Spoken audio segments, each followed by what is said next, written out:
Yo, what's going on, gang? Today I wanted to cover the graphic settings I run right now in Warzone for Verdansk or multiplayer rank play, Rebirth, any of that, to get the most FPS on PC. So I'm going to pop over to graphics, and we use full screen borderless. I use my primary monitor, whatever, and then my display adapter is going to be the 3080 Ti. So make sure that's set to whatever graphics card you run.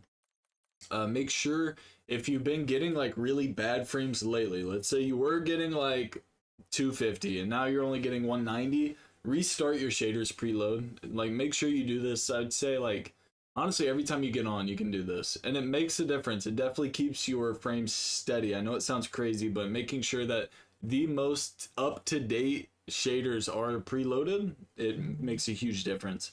NVIDIA Reflex Low Latency, I have it on. If you have a lower tier PC, it's on plus boost. If you have a higher tier PC, it's going to be set to just on. I get a lot of questions whenever I do videos like this on, is my computer high tier? Is it low tier? I'll keep it simple. If you have under a 3080 Ti, on plus boost. Especially now with all the new tech coming out.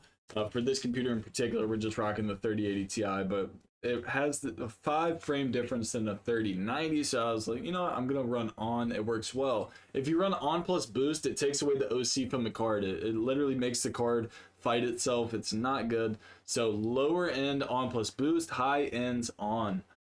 Eco mode, I set it to custom. Like, I don't want any of that to like power to. I want full power from my PC, 100%.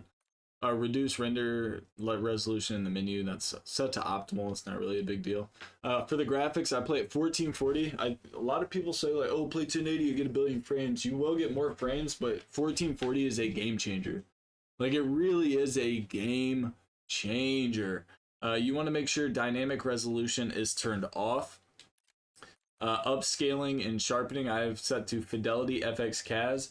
Do not run ray tracing, DLSS, any of this, DLAA, image scaling, any of this. Do not run any of that, just Fidelity FX CAS. There's so much latency with ray tracing, like, or DLSS. You'll get a sharper image and you'll get all these frames, but you'll have a response latency in game. So you will lose gunfights. You're like, how did I lose that? Because nothing's gonna render for you as fast as it is for someone with Fidelity FX CAS, or even on consoles. So do not run DLSS, not worth. Fidelity FX CAS, that gas, and make sure that strength is at least to 90.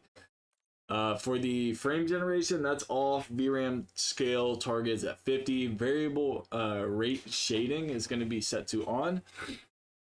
Texture resolution low. Texture filter anisotropic is going to be set to normal. Depth of field's off. Detail quality low, particle resolution low. Bullet impacts are on, but you don't need them on. I leave them on just for spray patterns so I can minimize the recoil, like we talked about in yesterday's video. Persistent effects is going to be set to off. Shader quality is low. On-demand texture streaming is on minimal.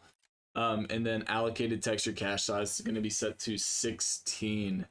Let's see. Shadow quality is going to be set to low. Screen space shadows is off. Occlusion and screen space lighting is set to off. Screen space reflections on normal. Static reflection quality set to low. Tessellations all. Volumetric quality is low. Deferred physics off. Weather grid volumes quality set to off. Water quality, we want that off.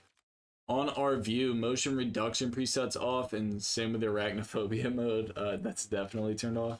Field of view is set to 120. I say anything over 110 is good. I prefer 120 personally. It gives you the least amount of visual recoil at 120. ADS field of view at affected, so independent makes it to where even if you're like zoomed out at 120 when you ADS, it'll pull it right back up to your face. When you're unaffected, if you're out here when you ADS, you stay here. It keeps that crosshair smaller. With that being said, you have less visual recoil, which is huge. We use wide. It makes our gun a little bit smaller. Smaller the gun, the less visual recoil. Third person field of view is going to be set to 90.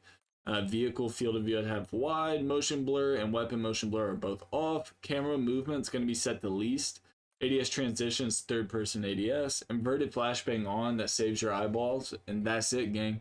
That's what we got. You want to get the most possible frames, best bang for your buck. That's what I run. I get a ton of frames. Gang, listen, if you're new to the channel, enjoy the content, hit the sub. crush the like, and I will catch you all tomorrow for another heater. Let's get a game.